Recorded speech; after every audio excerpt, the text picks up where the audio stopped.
Halo teman-teman, hari ini kita akan belajar tema 4, subtema 2 tentang kegiatan keluarga.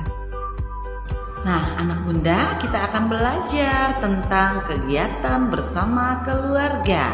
Yang pertama ada kegiatan makan. Kegiatan makan bisa dilakukan saat pagi hari, siang hari, atau malam hari. Yang berikutnya kegiatan nonton TV bersama. Tentu ini sangat menyenangkan. Kalian boleh bergantian menentukan channel TV yang disukai. Nah, jangan rebutan ya. Kalau rebutan jadinya tidak menyenangkan. Nah, kegiatan keluarga itu harusnya kegiatan yang menyenangkan. Berikutnya ada kegiatan bermain. Nah, kalau bermain bersama keluarga bisa dilakukan di dalam rumah atau di luar rumah. Misalnya bermain Lego.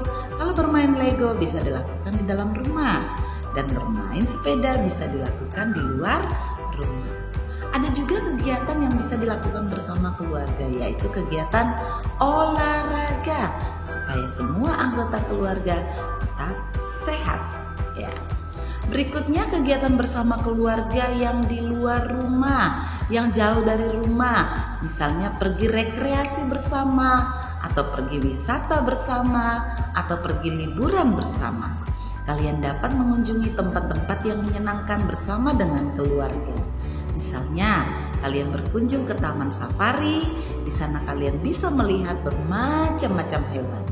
Juga berkunjung ke taman bunga. Di sana kalian bisa melihat berbagai keindahan bunga. Juga bisa berkunjung ke taman kelinci. Kalian akan bertemu dengan hewan-hewan kelinci yang lucu-lucu.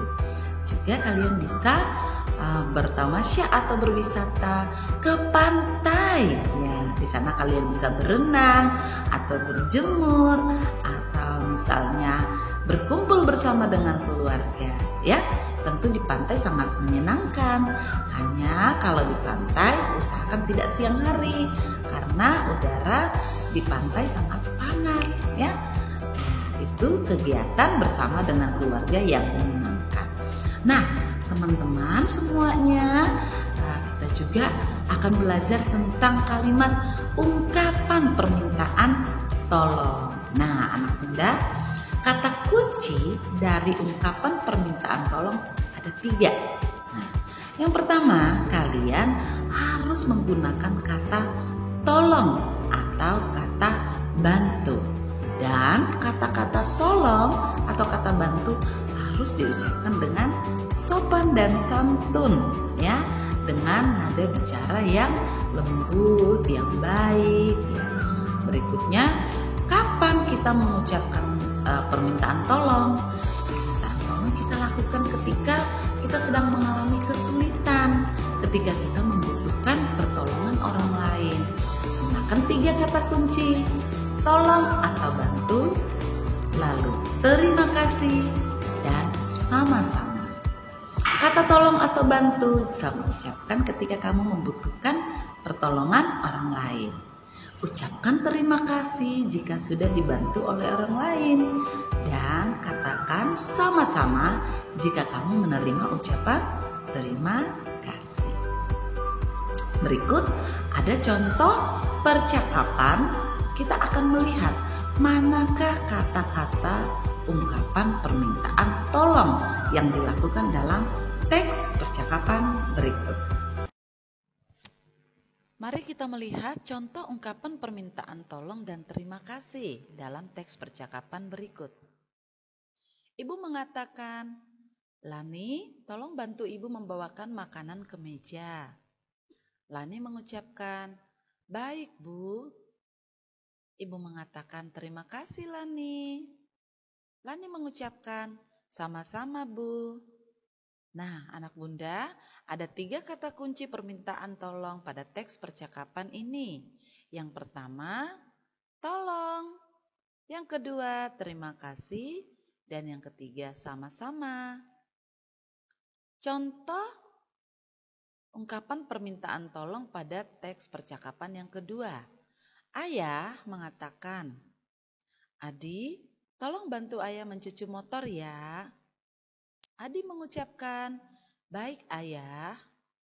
Ayah mengatakan, "Terima kasih, Adi."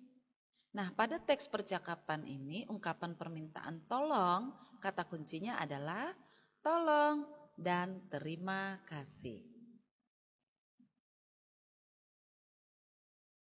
Aturan makan bersama keluarga. Yang pertama, membantu ibu menyiapkan makanan di meja makan. Yang kedua, mencuci tangan sebelum dan sesudah makan. Yang ketiga, berdoa sebelum makan. Yang keempat, mengambil makanan secukupnya. Kelima, makan dengan rapi dan tertib. Yang keenam, membantu ibu membereskan meja setelah makan. Yang ketujuh atau yang terakhir, membantu ibu mencuci piring. Aturan ketika bermain di luar rumah. Ingat teman-teman, sebelum kita pergi bermain, hal yang pertama harus kita lakukan adalah meminta izin kepada ayah ataupun ibu, supaya ketika ayah ataupun ibu mencari kita, mereka tahu kita bermain dengan siapa dan bermain di mana. Yang kedua, memakai sendal ataupun sepatu ketika bermain di luar rumah. Yang ketiga, ingat kita harus bermain dengan rukun. Yang keempat, setelah bermain, sebelum masuk rumah jangan lupa mengucapkan salam terlebih dahulu. Yang kelima, meletakkan kembali sepatu atau sendal yang telah kita pakai. Dan yang terakhir atau keenam, ingat untuk mencuci tangan dan kaki kita setelah bermain dari luar rumah. Oke teman-teman, hari ini Bunda akan mengajarkan kepada teman-teman tentang pola bilangan bertambah 2, bertambah 3, dan bertambah 4. Nah, tapi sebelum itu Bunda ingatkan lagi nih sama teman-teman, apa sih yang dimaksud dengan pola bilangan? Pola bilangan adalah susunan bilangan yang berurutan secara teratur. Nah, yang pertama, Bunda memiliki stik es krim. Dan pertama, Bunda menyusun dulu pola bilangan yang pertama. Nah, pola pertama, Bunda memiliki 2 stik es krim ya. Untuk yang praktek yang pertama ini, Bunda untuk pola bilangan bertambah 2 ya. Nah, jadi pola pertama ada 2 stik es krim. Dan pola kedua, karena pola bilangannya bertambah 2, berarti dari 2 stik es krim di pola pertama, maka di pola kedua ditambahkan dengan 2 stik es krim lagi. Nah, jadi pola pertama ada 2 stik es krim, pola kedua ada 4 stik es krim. Selanjutnya untuk pola ketiga, Bunda susun lagi 4 stik es krim. Nah, sekarang untuk pola ketiga masih sama karena bertambah 2, jadi Bunda tambahkan lagi dengan 2 stik es krim. Maka di pola ketiga ada 6 stik es krim. Jadi pola pertama 2 stik es krim, pola kedua 4 stik es krim, dan pola ketiga ada 6 stik es krim. Ya, sampai di sini dulu ya. Selanjutnya kita akan belajar pola bilangan bertambah 3. Nah, untuk pola pertama Bunda menyiapkan 3 stik es krim. Kemudian untuk di pola kedua Bunda kembali menyiapkan 3 stik es krim sama ya, sesuai dengan jumlah yang ada di pola pertama. Nah, untuk pola kedua, karena bertambah 3, berarti Bunda tambahkan lagi dengan 3 stik es krim. 1, 2, 3. Maka di pola kedua terdapat atau berjumlah 6 stik es krim. Ya, dan untuk pola ketiga Bunda menyiapkan 6 stik es krim terlebih dahulu sesuai dengan jumlah yang ada di pola kedua.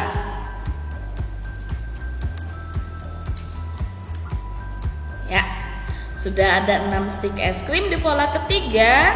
Sekarang karena pola bilangan bertambah 3, maka di pola ketiga pun kita harus menambahkan dengan 3 stik es krim. 1, 2, 3. Maka di pola ketiga sebanyak 9 stik es krim. Pola pertama 3 stik es krim, pola kedua 6 stik es krim, pola ketiga 9 stik es krim. Ya. Sekarang kita lanjut ke pola bilangan yang terakhir atau pola bilangan bertambah 4.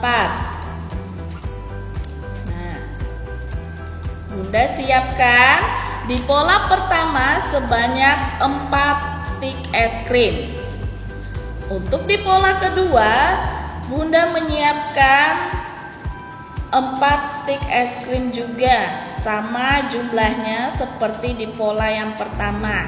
Nah, di pola kedua, karena pola bilangannya bertambah 4, berarti kita menambahkan dengan 4 stik es krim. 1,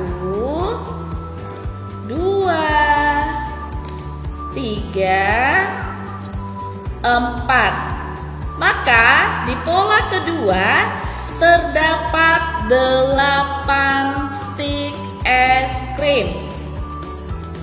Selanjutnya, untuk di pola ketiga, Bunda siapkan lagi 8 stik es krim. Jumlahnya sama ya dengan yang ada di pola kedua.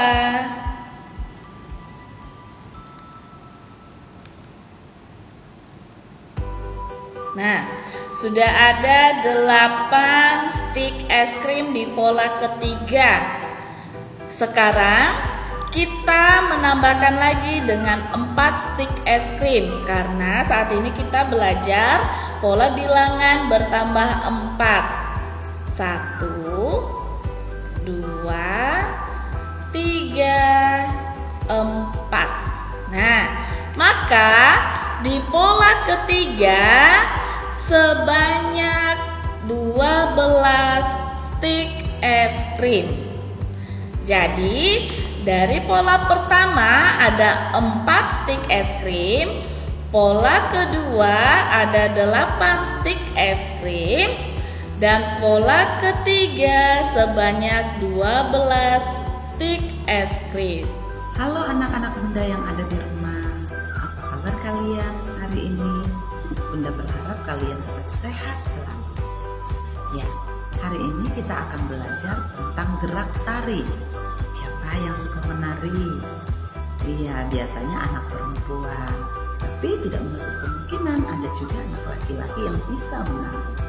Nah, kali ini Bunda akan mengajak kalian untuk mengenal gerak tari yang dapat menirukan gerakan hewan. Tapi sebelumnya kita lihat dulu hewan-hewan apa yang bisa kita tiru gerakannya. Nah, contoh yang pertama ada hewan ayam. Yang kedua ada kelinci. Yang ketiga ada kupu-kupu. Yang keempat ada kakap. Nah, anak Bunda, kalau ayam itu bisa ditiru gerakannya dari cara mengepakkan sayap. Ya, betul. Berikutnya kupu-kupu juga bisa ditiru gerakannya dengan cara mengepakkan atau mengayunkan sayapnya. Berikutnya pada kelinci dan katak Gerakan yang dapat ditiru adalah gerakan melompat. Nah, anak muda, ini adalah contoh gerakan tari yang menirukan gerakan hewan. Coba kita lihat yang pertama. Ya, ini adalah gerakan tari kupu-kupu. Yang kedua, gerakan kelinci. Yang ketiga, gerakan tari katak. Yang keempat, gerakan ular meliukkan badan. Nah, teman-teman, gerakan atau anggota tubuh yang dapat kita gunakan untuk menirukan gerakan hewan-hewan tersebut, yang pertama adalah tangan dan kaki. Gerakan tangan dan kaki bisa ditirukan pada gerak tari kelinci dan juga katak. Lalu gerakan yang menggunakan tangan dan kaki juga pada kupu-kupu.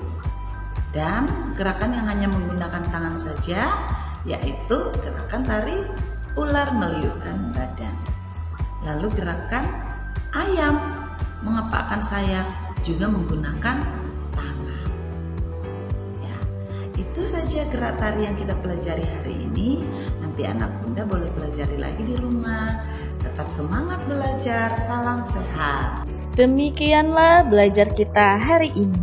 Sampai jumpa lagi di video pembelajaran berikutnya.